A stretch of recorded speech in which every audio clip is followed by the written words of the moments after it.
Hi, everyone. So I'm going to take you through the second lesson of stoichiometry today. And this is really I'd say the kind of it brings it all together in terms of what we did earlier in this unit by determining, converting between masses and moles and a number of particles and moles. But also it brings in the idea of kind of how the chemical equation is the basis for predicting how much how much of the different chemicals we're gonna get. So this is kind of part two of it, where we're gonna bring it into mass relationships. Okay, so I want to just start with this. Again, I don't know if you need to write all this early section. It's more just of an explanation. So maybe just follow along with me. But if you feel like writing it down, or some of it down, you can. But in a little bit, as we go over some sample problems, I definitely think you want to be writing.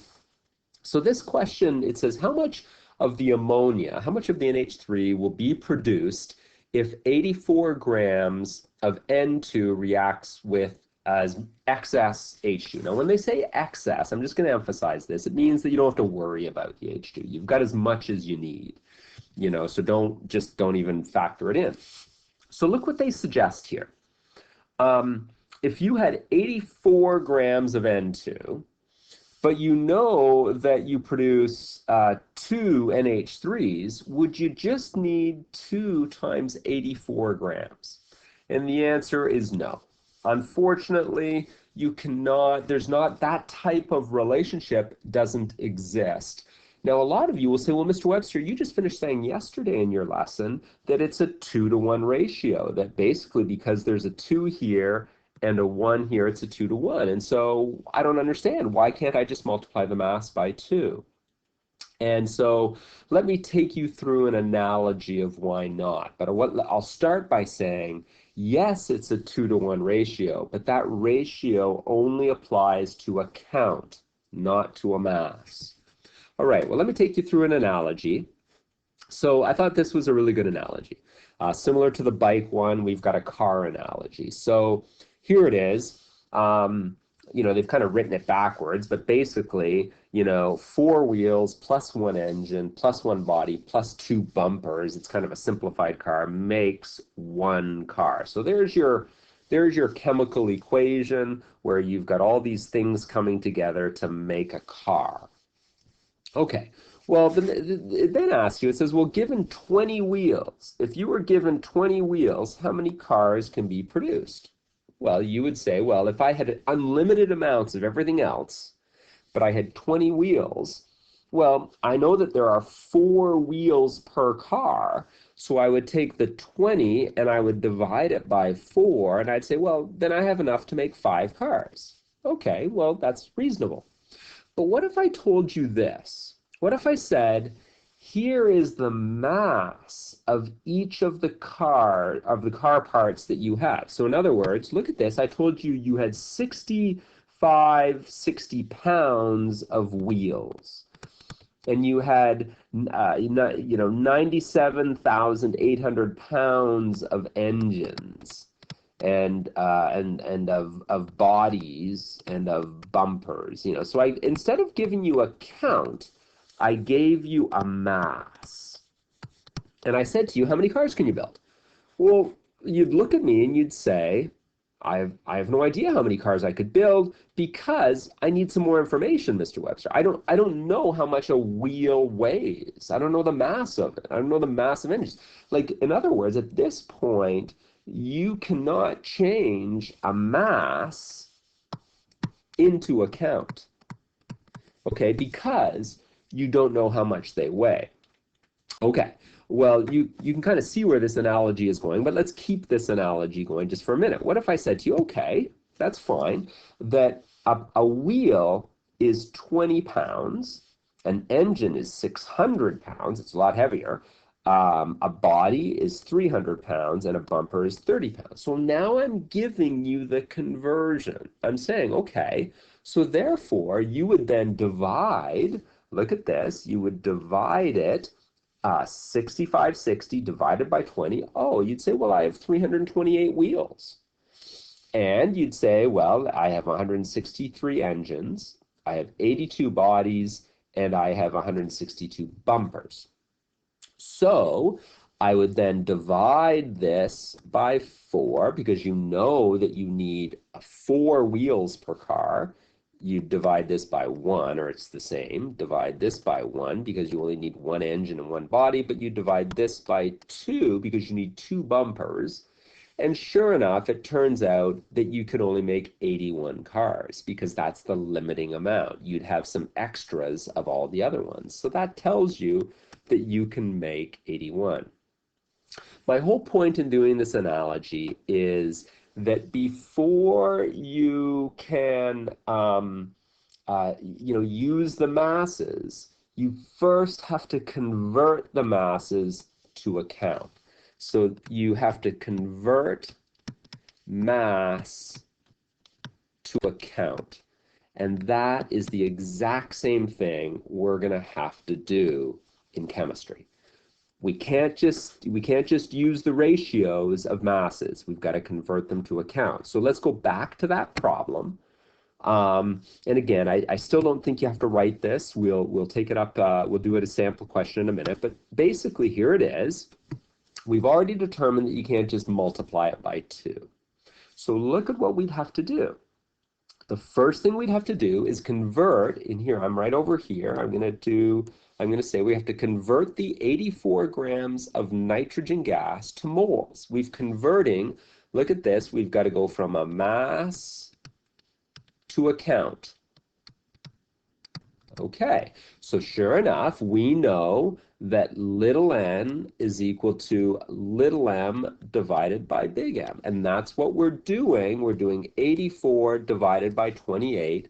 Oh, that's cool. We got 3 moles of it. So now we've got to count. Then, look at this. We're going to do a little mole ratio. We're going to say, well, we know that the ratio of N2 to NH3 is a 1:2 ratio, but we know we've got 3 moles of the N2. How many of the NH3 are going to be produced? Well, sure enough, it's 6 moles. We can see that a 1:2 ratio is the same as a 3:6 ratio. Okay, so now look at that. That's the second thing. We did a little mole ratio. Now, it asked us, though, how much mass of the ammonia was going to be produced.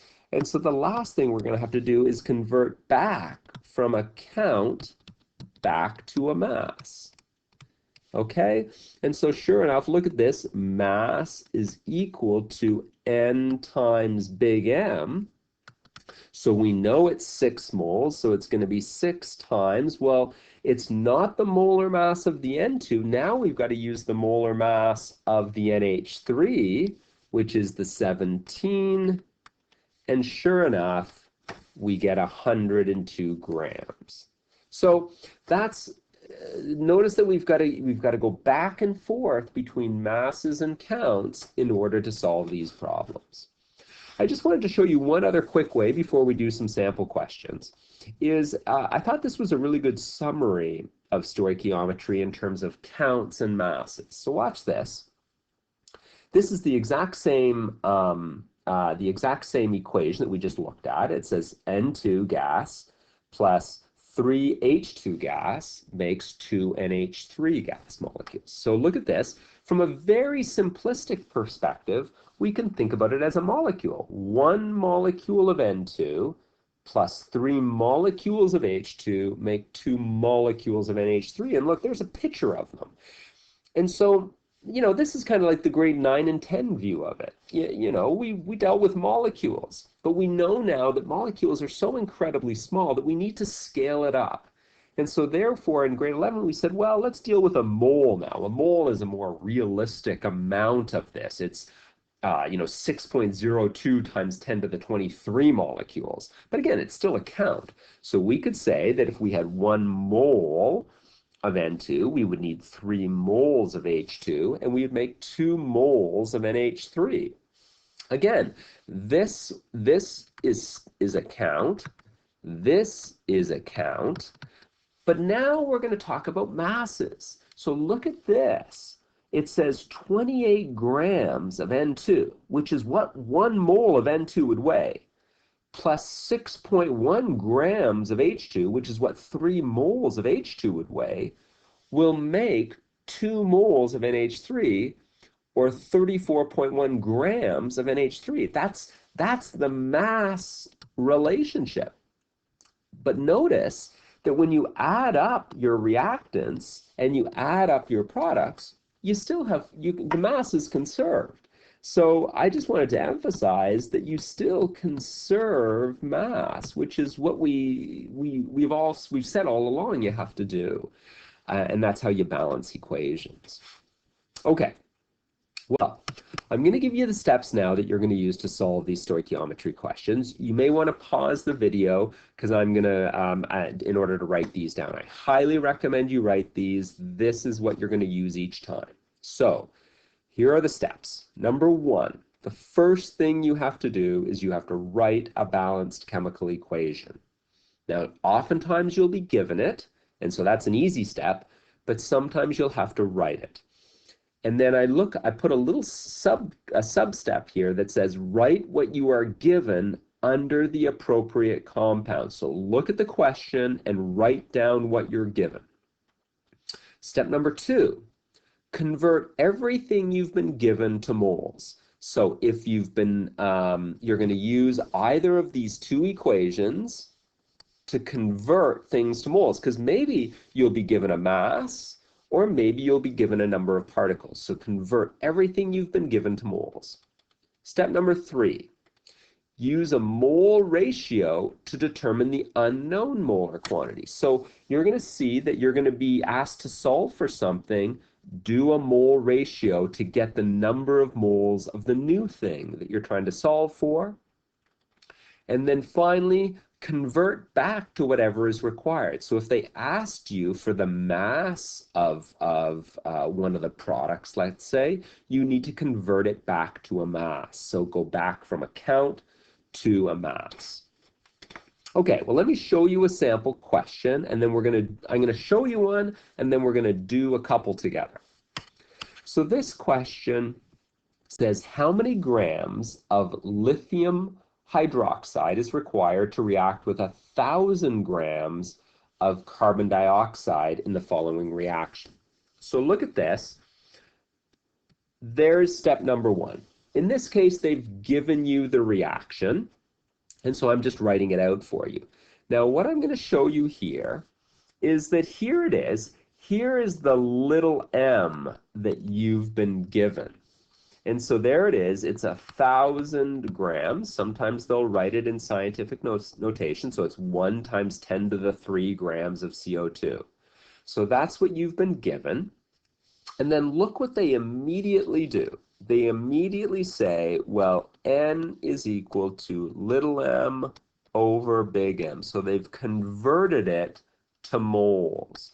And so here it is, I'm going to write it up here, N is equal to 22.7. We know that in order to compare them, we need to use moles. We can't use masses, so that's why we've converted.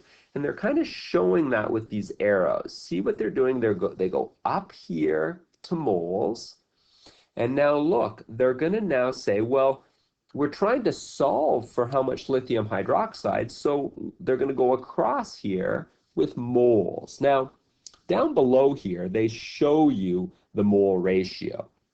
So this whole little area right in here is showing you using these ratios. And so look, you know that it's a 2-to-1 ratio because you looked at your balanced equation and saw that it was a 2-to-1 ratio. And so look at this, the moles of CO2 was 22.7, but the lithium hydroxide was unknown, so we put an N.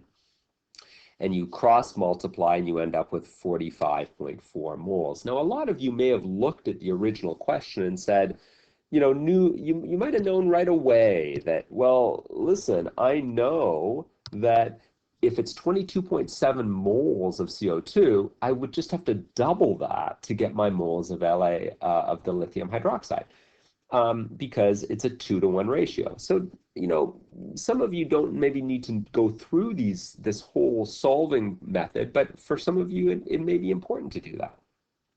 So look at this. We end up solving for the number of moles of lithium hydroxide. And then here we go. We come down to our final step, which is now to convert that back to a mass. And so mass is equal to N times big M. We know that the little n is 45.4. We know that the capital M, the molar mass of lithium hydroxide, is 23.9. And so there we go. We get 1.09 times 10 to the 3 grams of lithium hydroxide. So that's a full solution, but here, let me take you through a couple just so you can see me do it.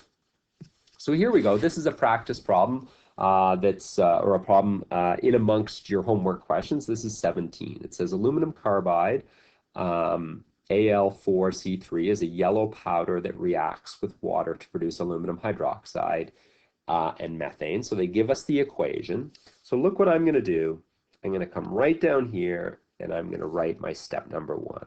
I'm going to say Al4C3 plus 12H2O makes 4 AlOH3 plus 3 CH4. Okay, so I've written that. I'm taking particular note of the coefficients here because they are going to help me to establish my ratio. Now, I'm not done step number 1 because it says what mass of water is required. Okay, so look at this. I'm going to put little m is a question mark. It says what mass, so I'm trying to solve for the mass of water is required to react completely with 25 grams of aluminum carbide, and that's over here. So look, I've been given a little m here is 25.0 grams. So there you go. I am now done step number 1 of stoichiometry. I've written my balanced equation, and I've written what I've been given and what's required. Okay, I'm going to change colors, and I'm going to go to step 2. So step 2 says convert everything to moles. Well, I've really only been given one thing, which is here, it's the mass of the aluminum carbide. So I'm going to convert a little m to moles, and I know that the formula for doing that is little m over big M. So I need the big M of aluminum carbide. So I'm going to go to another page to do this. It's Al4C3. So I'm going to go the big M of Al4C3. And what most chemistry students do is they go to their margin of their page. And so I pull out my periodic table and I go, well, aluminum, there's 4 of them, and each aluminum is 26.98 grams, plus there are 3 carbons, so 3 times 12.01. So I grab my calculator, 4 times 26.98 is 107.92 plus 3 times 12.01, and I get 143.95 here. 3 times 12.01 is 36.03. So look at this. That's the molar mass of the aluminum carbide. So now I can go back to my question. Sorry, you guys. Here we go. It's 143.95. So 143.95, and it's the sample mass was 25. And so here we go. It's 25 divided by 143.95, and I get 0.1736. I'll go 174 moles. So look at that. I've converted a mass to a count. I've now got a count of my aluminum carbides. Okay, so step number 3 now of stoichiometry. I'll change colors. Step number 3 is you do a mole ratio. So I know that I'm interested in solving for something about H2O, but I've been given something about Al4C3. So you pick something that you're looking for and something you've been given. I don't care about my products in this case. Maybe in the next question I would care about the products, but for now I just care about these two. Now, I look at my chemical equation and I write down the ratio from the chemical equation.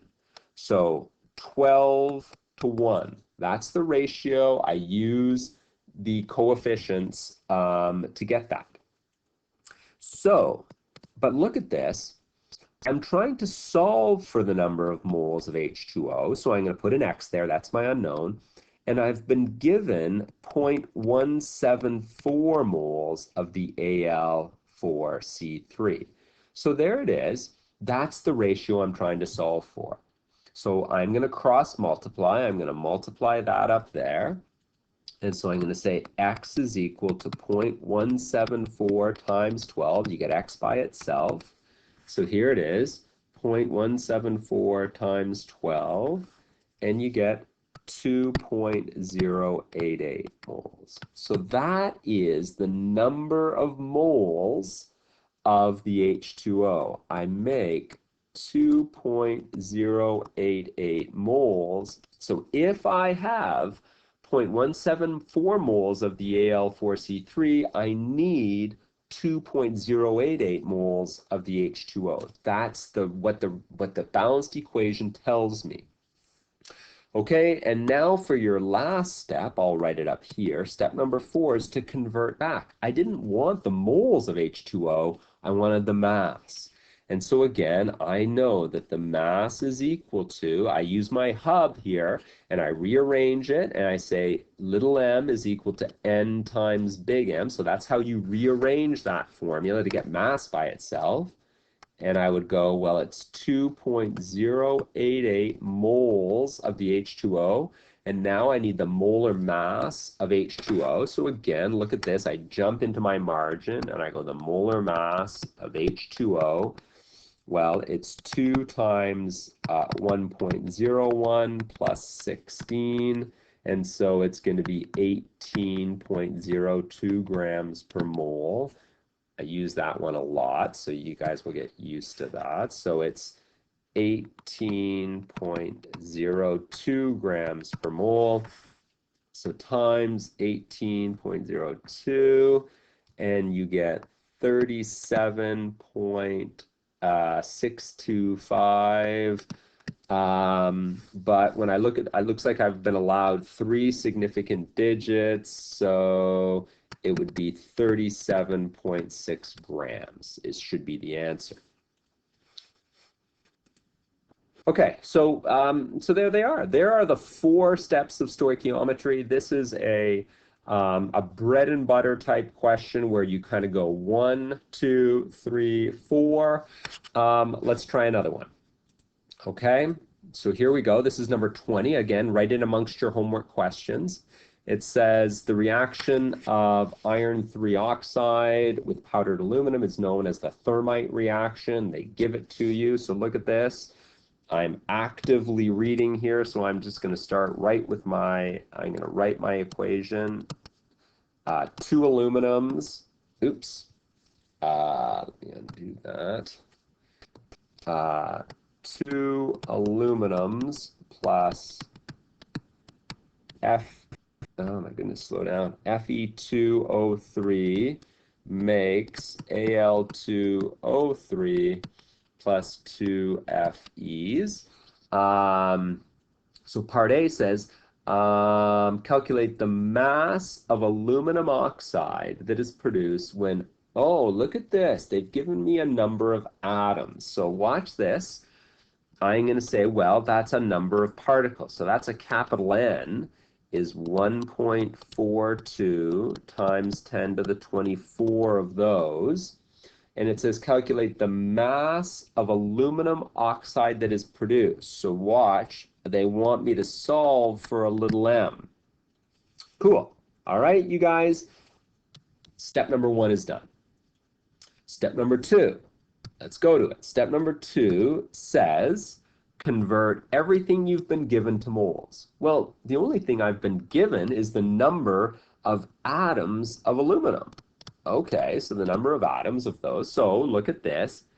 N is equal to capital N over NA. That's another relationship that we know we can use to calculate the number of moles. So here we go. It's 1.42 times 10 to the 24 divided by 6.02 times 10 to the 23. That's Avogadro's number.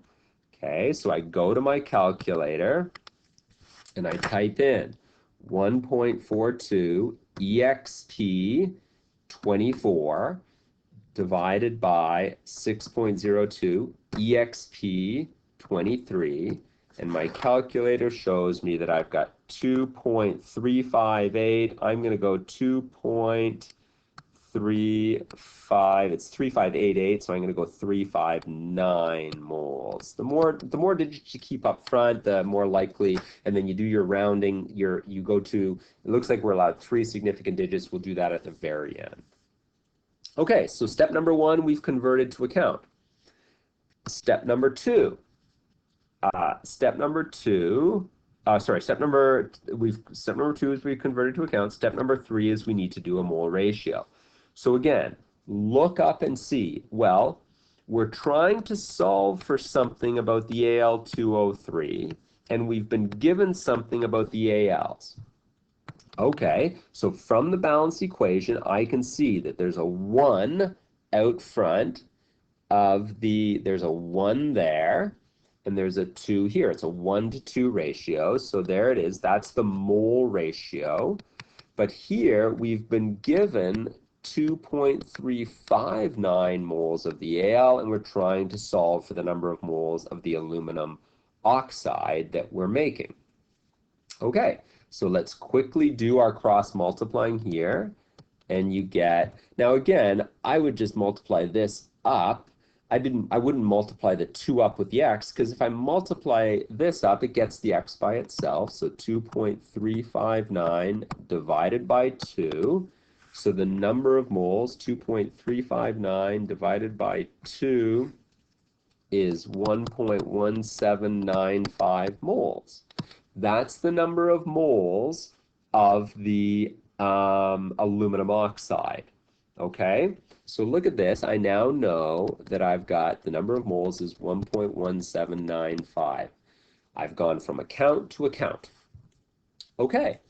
So then finally, my last step is step number 4. Step number 4 is to convert to a mass. So my mass is equal to N times capital M.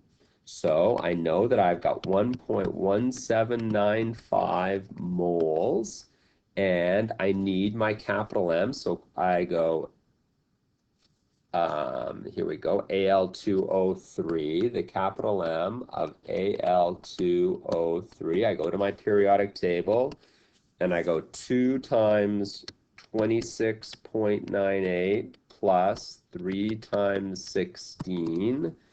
Here we go, 2 times 26.98 plus 3 times 16, and I get 101.96.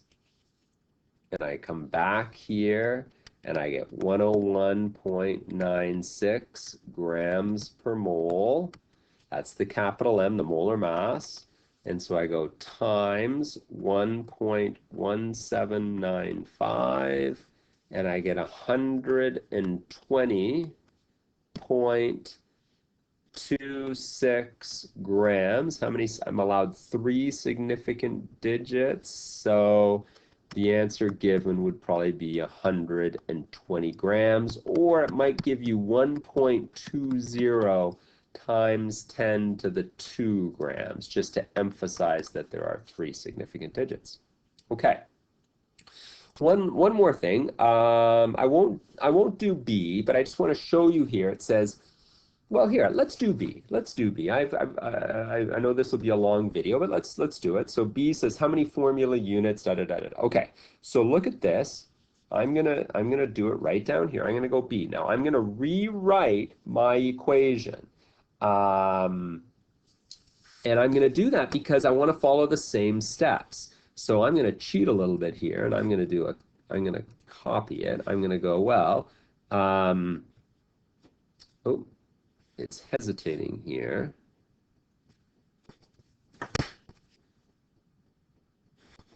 Sorry, you guys.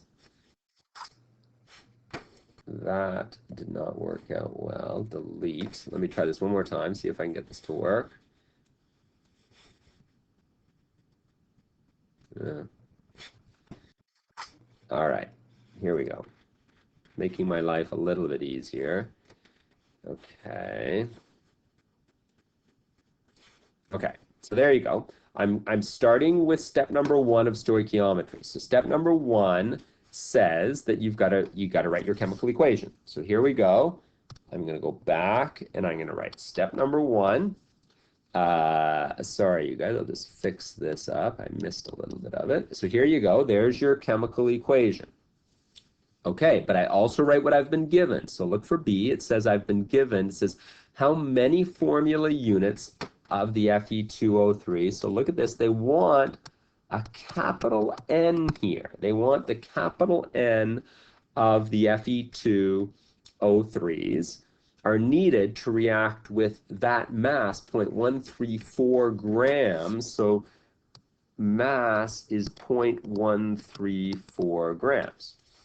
Okay, I'm done step number 1. I've written my chemical equation. I've written what I've been given and what's required. And remember, the number of formula units is like the number of molecules. It's a count. It's the capital N. So here we go. Step number 2 of stoichiometry. Oops, sorry, you guys. Step number 2 of stoichiometry is to convert to moles. So N is equal to little m over big M. So it's 0.134 divided by the molar mass of aluminum, which is 26.98. So here we go, 0.134 divided by 26.98. And I get a small number of moles there. I get 0.00497 moles. Okay, just one thing to notice here. Remember that I don't double my molar mass because of that 2. I only find it for aluminum on its own. I will use that 2 in step 3 when I do my mole ratio. So here we go. I'm now going to do step number 3. Okay, I'm going to write 3 here. And look at this. It's Fe2O3 to Al. I look at my balanced equation, and it's a 1-to-2 ratio. So I'm looking to solve for the number of moles of Fe2O3 if I use 0.00497 moles of Al. And so again, I cross multiply, and it's going to be 0.00497 when I do that up there, divided by 2. So 0.00497 divided by 2, and I get 0.002485 moles. And then here we go for step number 4. I now know the number of moles here is 0.002485. Now it wants, in this case, for me to calculate the capital N. So look at this. N is equal to little n times Na. So it's going to be 0.002485 times 6.02 times 10 to the 23. That's Avogadro's number. So times 6.02 times 10 to the 23, and you get 1.495 times 10 to the 21. That is the number of formula units of the Fe. So I'll just say FUs as formula units, and I'm allowed 3 significant digits. So it's probably going to be 1.50 times 10 to the 21 formula units. Okay, you guys, so there's a couple of questions. The other ones are here, and I'll do a couple more homework questions for you. Good luck, everyone.